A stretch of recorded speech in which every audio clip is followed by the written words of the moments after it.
Welcome back, everybody. Big day on the RP show. Big because it's the next one. Happy Thursday. And we're so excited to welcome Guilio Caravatta to the broadcast. Hey, the longtime Hall of Fame radio color man for the BC Lions. Hey, you're home, Julie. You're home back in the GTA. Lions at Ticats tonight. So to find some time for us, I'm very grateful. How does it feel to be home? Well, I'm actually at my home. I'm at my mom's house, so it's been wonderful. It's always a little quick, but anytime I get a chance to see my family, it's a great thing. And you know, Roddy, whenever I'm here, I get stuffed to the max. So Yes. I just finished eating a veal sandwich for lunch, and my mother's going to probably have about 4 or 5 bags for me with food in it on my way to Hamilton. She always spoils her Julio. Well, listen, I got to Yes. imagine you being a Toronto boy, you must be a Blue Jays fan. And by the way, I'm doubly honored that you would take the time out to join us. So thank you, Julio.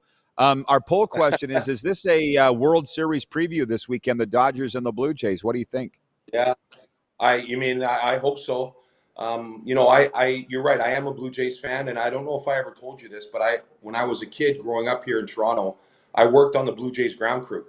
And so I was there for 3 years. My final year was 1985 when they won the American League East Championship. Wow. So, yeah, they're near and dear to my heart, and I hope that they can keep this run going because it looks like they've got guys right through the lineup that can all hit, and as long as they can get some pitching down the stretch when it matters the most, I think they're going to have a chance. Well, and here's the thing. You've lived in Vancouver now longer than you lived in Toronto. So I don't know what you are, but could you say, are you who is Vancouver's team, the Blue Jays or the Mariners or somebody else? Well, I think there are a lot of Blue Jay fans in Vancouver.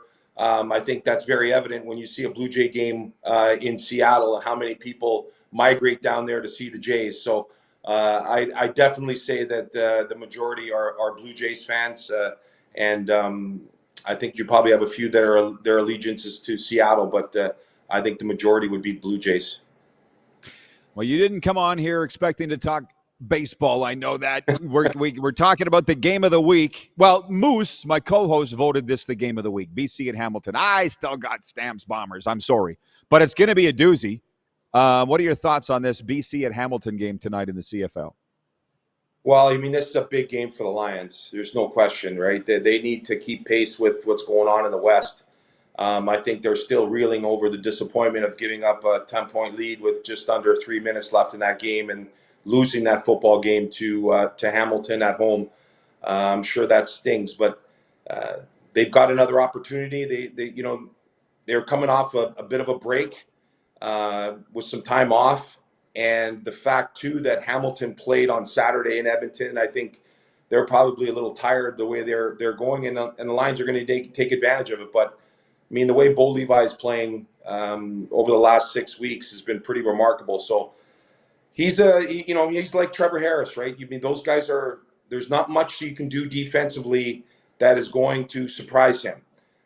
What you need to be able to do is you need to win some battles up front and get into his face. And the Lions just weren't able to do that. So if they have any chance, it's going to be to, force him into making a quick decision. Now, when you play a veteran quarterback, you're damned if you do, damned if you don't, because they are experienced. They know where to go with the football, but you put a little bit more pressure on him to make a completion when he's under duress. I think that leaving him to scan the field, with nobody in his face is just a recipe for disaster. He's just too good a player, and he just understands the game way too well, to not be successful. He's patient enough where he'll hit people underneath, and then when he has opportunities and he's got the weapons where he can hit people deep, he can take advantage of you. So, they're going to have their hands full. Well, I'll tell you what, I love a redemption story. I was saying last hour, my life is a redemption story. Bo's renaissance in Hamilton is a redemption story. So I can't say that I'm cheering for them per se, but it was a hell of an ending in BC last week. I watched all the games, as you know.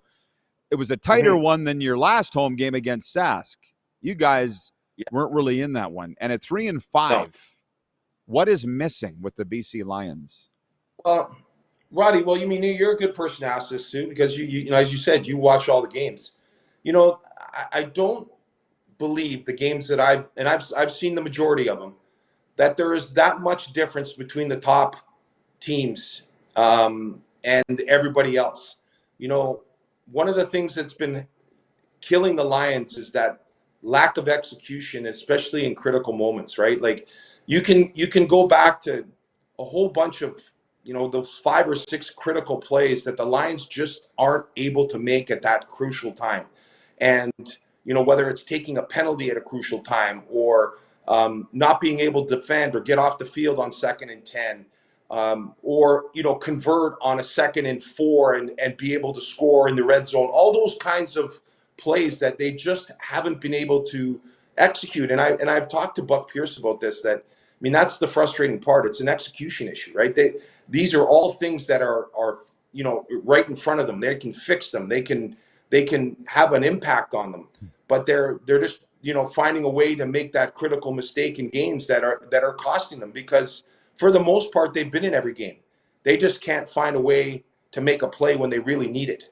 And, you know, some of it's not been there. You know, I will say this, and I know that it's a tough job, but, you know, that blown offside call last week against Hamilton, that they jumped offside and there was no flag. I mean, that's a critical play in the game where it goes from 2nd and 7 to 2nd and 2, where, you know, most likely you're going to convert that either on 2nd or 3rd down, keep the drive going, and even if you don't get another first down, you kick it away, you're going to take another 50 seconds or so off the clock, and you're going to force Bo Levi to go the whole distance to the field. So it changed the whole dynamic of the game. But those are the kinds of things that aren't going their way right now.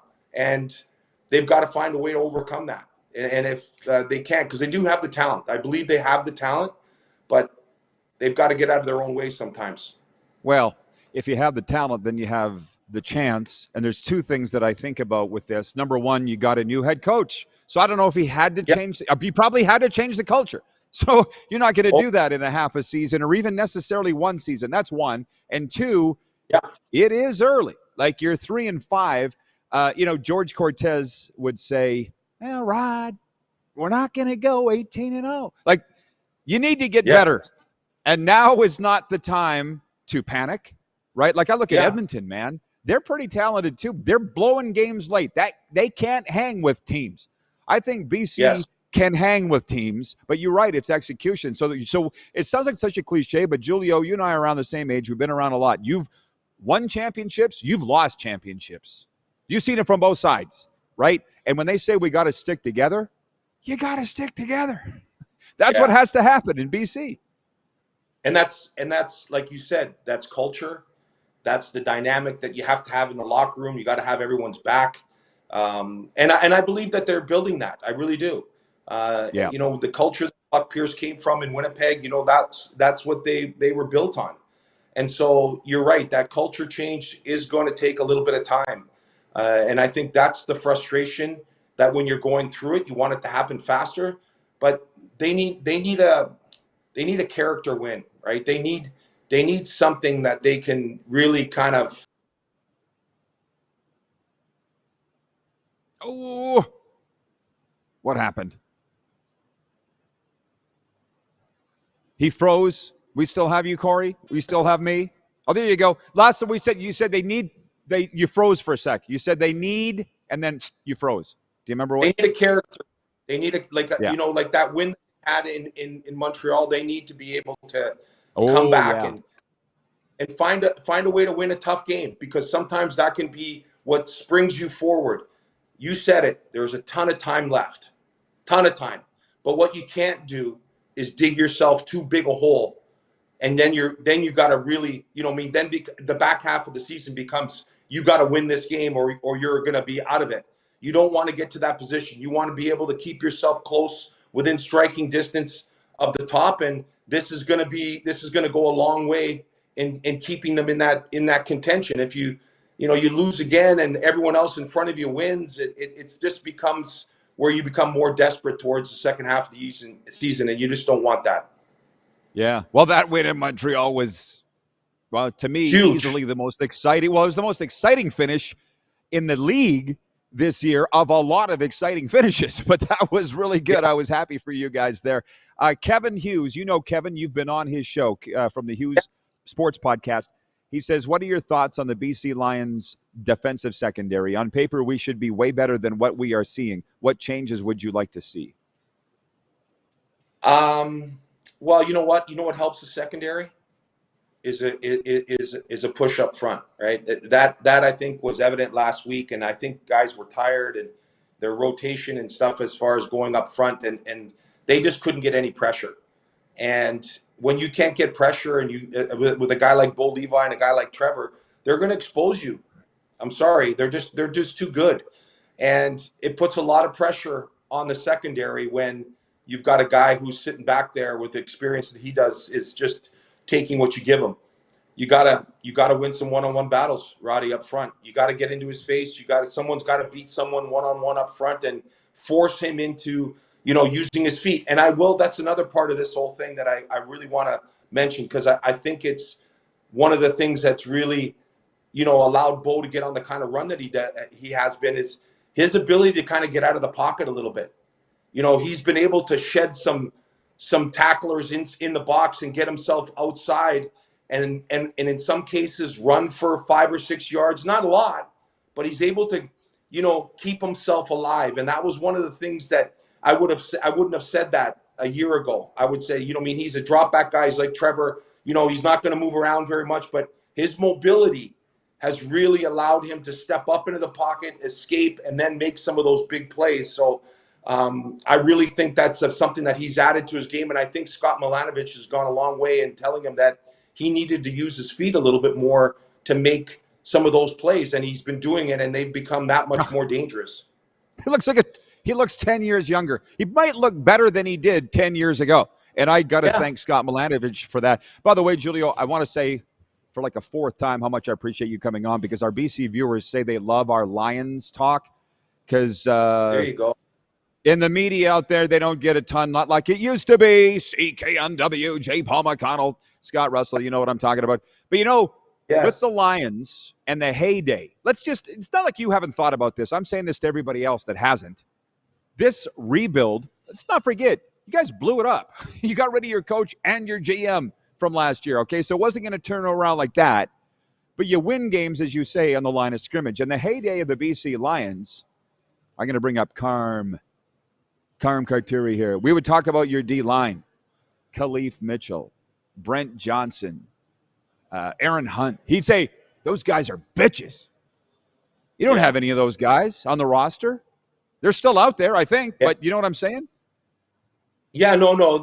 You're right. Those guys, that run that they have, I'll throw another name in. Tyrone Williams was another one that was, when you get an interior defensive tackle in this league that occupies two people, like you have to have a guard center or somebody on him, because he's too much to handle one-on-one. That's when everything else happens, right? Like when you have those kinds of figures in the middle of your defense, your defensive ends are one-on-one. They're not getting chipped by a running back. They're not getting help from another offensive lineman, because the guy in the middle is being handled by one guy. So when you have that guy, and trust me, everyone's searching for him, and you look at the good defenses out there, that's what they have, right? They have those guys inside that can really make a difference. And so, Roddy, the Lions, like you said, back in their heyday, when they had that complement of inside and outside, the likes of Solomon Elamimian and Adam Big Hill roaming around at linebacker with nobody touching them, and all they have to do is go out there and tackle, and that's what they were great at. All the great defenses, Willie Pless, I can go on and on with the amount of middle linebackers that have been out there that have really been successful, and they've been successful because that defensive line is as good as it is. And I don't want to say that by diminishing the talent of those guys, because they were all Hall of Famers, but it helps when you have an interior defensive line that is deadly, and that's the constant search, right? A few years ago, the Lions had Stove Richardson. They got him in free agency, and that was supposed to be a huge get for them, because they needed that inside presence. And he ended up blowing his Achilles and never played for the Lions, but it's always top of mind. And I know that I've talked to Ryan Rigmaiden about this because I think we share the same, or I share the same philosophy as him on how to build a team. And I mean, they're all looking for those guys. Trust me, they're trying to find them. Yeah. The key is finding them because they are the difference, and it makes the difference right through the whole defense. From Air Corps watching says Christian Covington has been a disappointment. Is that true? Well, Christian had 6 sacks last year, and he came in a little bit bigger. But again, like